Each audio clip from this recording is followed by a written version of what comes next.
ભાઈ મેં મારા સમાજને અંધશ્રદ્ધામાંથી નીકળવાનું કીધું, એમાં બીજાને ઊંઘ નથી આવતી.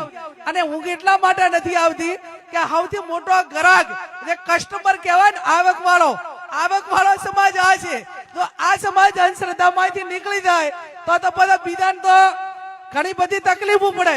અને તકલીફો પડે એટલા માટે કરીને અને આ રાજકીય આગેવાનો, આ ધારાસભ્યો બેઠા છે, સંતો બેઠા છે, બધા વિક્રમભાઈ ના બધા જવાબદાર આગેવાનો બેઠા છે. તો હું એક પ્રશ્ન કરું છું. પ્રશ્ન મનોજભાઈ કરું કે ના કરું?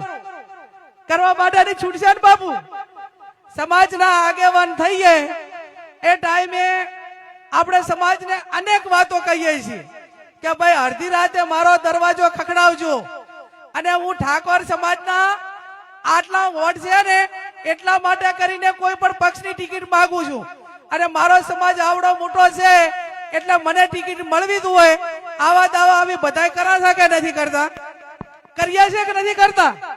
પછી ચૂંટાણા પછી ટિકિટ મળી ગયા પછી ધારાસભ્ય થાય, સંસદ સભ્ય થાય, સરપંચ થાય, જે એની માગણી હોય એ સમાજ પૂરી કરે. તો બધા સમાજનો એજન્ડા હોય અને શાના માટે તમે રાજકારણમાં આવ્યા છો? સમાજ સેવા માટે આવ્યા છો, લોકોની સેવા માટે આવ્યા છો. તો એ મુદ્દો તમારે અગ્રેસિવ રહેવો જોઈએ કે ના રહેવો જોઈએ?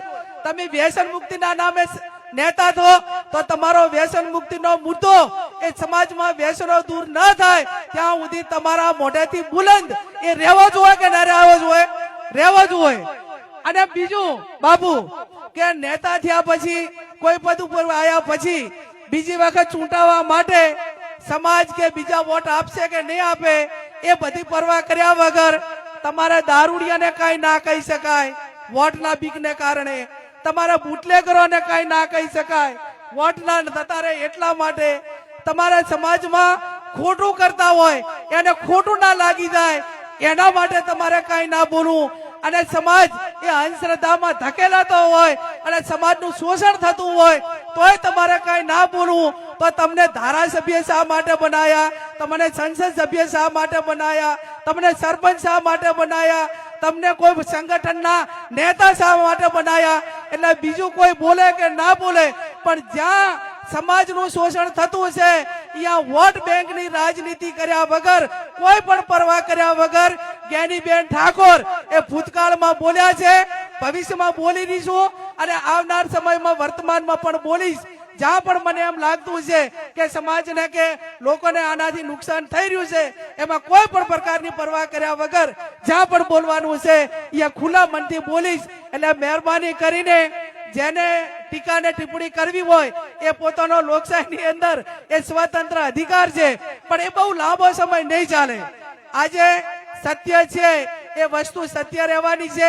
અને તમને પણ આ બધાને કહું છું કે કોઈ પણ પ્રગતિ માટે, કોઈ પણ ક્ષેત્ર માટે એ ટૂંકા રસ્તા યોગ્ય નથી અને કોઈ પણ પ્રગતિ માટે એ પરિશ્રમ જરૂરી છે.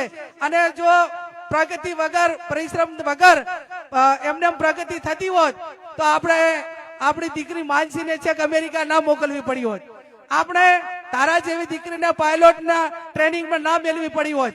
પણ ટૂંકા રસ્તા એ ટૂંકા જ હોય છે, એ એનો એન્ડ પણ તરત જ હોતો હોય છે. અને મજબૂત પરિણામ લાવવા માટે એક મજબૂત પાયો સમાજના આગેવાનોએ નાખવો પડશે, બુદ્ધિજીવી વર્ગે નાખવો પડશે અને એનું અનુકરણ કરવા વાળો જે લાખોની સંખ્યામાં, હજારોની સંખ્યામાં સમાજ છે, લોકો છે એને સાચો રાહે લાવવા માટેનો પ્રયત્ન એ દરેક સમાજે અને આપણે ખાસ કરીને ઠાકોર સમાજે લાવવો પડશે. આજે આ બંધારણ સરસ મજાનું બનાવ્યું છે એ બંધારણનો પૂરેપૂરો અમલ થાય અને આવનાર સમયની અંદર આ ઠાકોર સમાજ એ બીજાની હરોળમાં સૌમાન ભેર અને દરેક ક્ષેત્રની અંદર ધંધામાં, રોજગારમાં, શિક્ષણમાં અને આર્થિક રીતે ખૂબ આગળ વધે એ શુભેચ્છાઓ સાથે આપ સૌનો ખૂબ ખૂબ આભાર.